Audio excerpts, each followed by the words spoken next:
Well, what do you know? It's election year again. This is where we go out and vote for an individual, send them to Washington, Senator, Congress, to do our goodwill. Well, the difference between their goodwill, version of their goodwill, and our version of their goodwill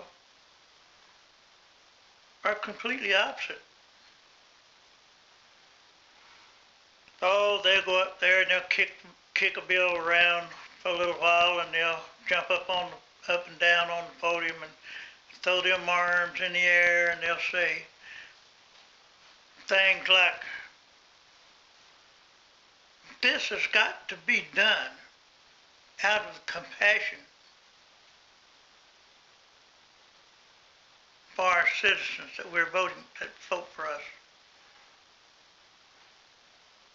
And a few people in the Congress chuckle. But that's okay. I think America is in a pretty good shape right now. But if we let these same people go back to Washington and keep on messing it up, it's not going to be for very long. We're spending billions and billions of dollars on a war that nobody wanted in the first place. Nobody cared for. They pushed us into that.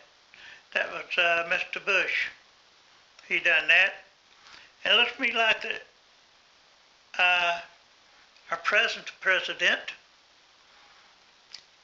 is going to do the very same thing. He's going to keep our people over there spending $50, $75 billion I don't know, a month. That's money that I can't get my brain wrapped around. I've never held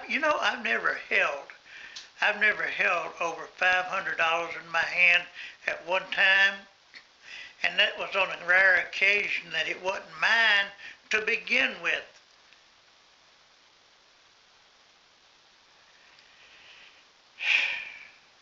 It's in a sad state.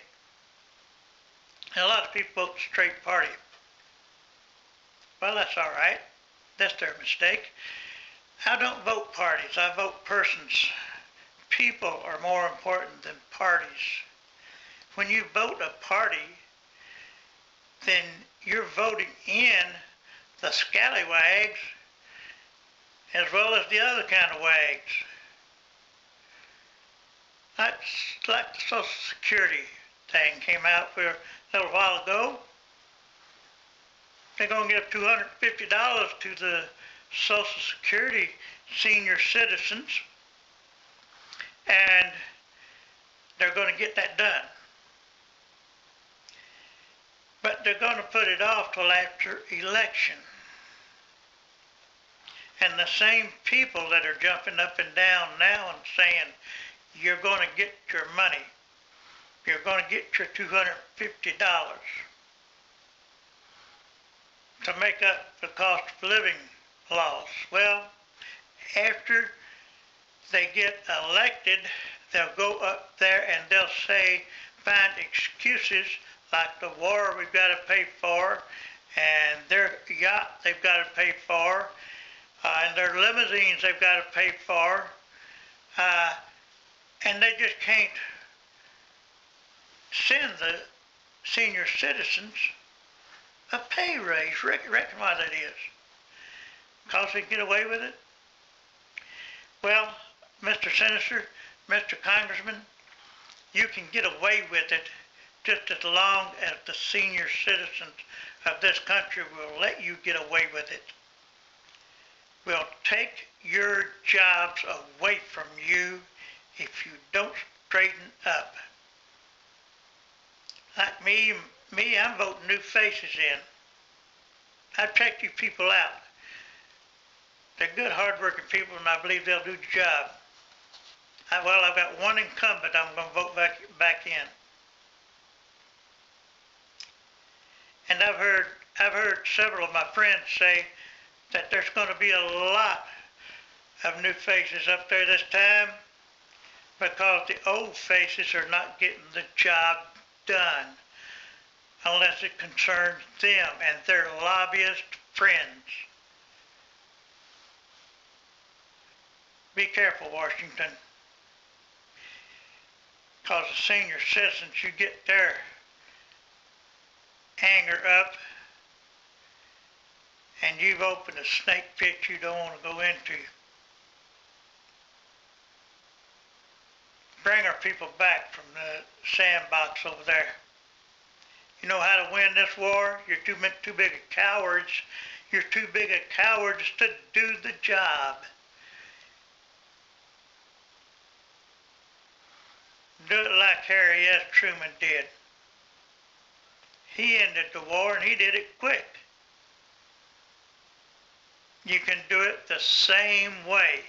And there's not near as many Americans or our allied countries will lose as many people as they would lose if we kept on fighting it like this. Mr. Congressman, tell me this. All you Washington people up there, tell me this. If the Constitution said you were to go over there and fight alongside the soldiers that are over there now, would you do it? You're lying. You're lying through your teeth. You would not do it. You'd find a way to get us out of this war. About the pitifulest bunch of, I can't say that on tape because there's ladies present and children. So I'll end on this note. Senior citizens of America, if we don't do something, if we don't do it to them, they're going to do it to us. I'm Russell. That's my opinion.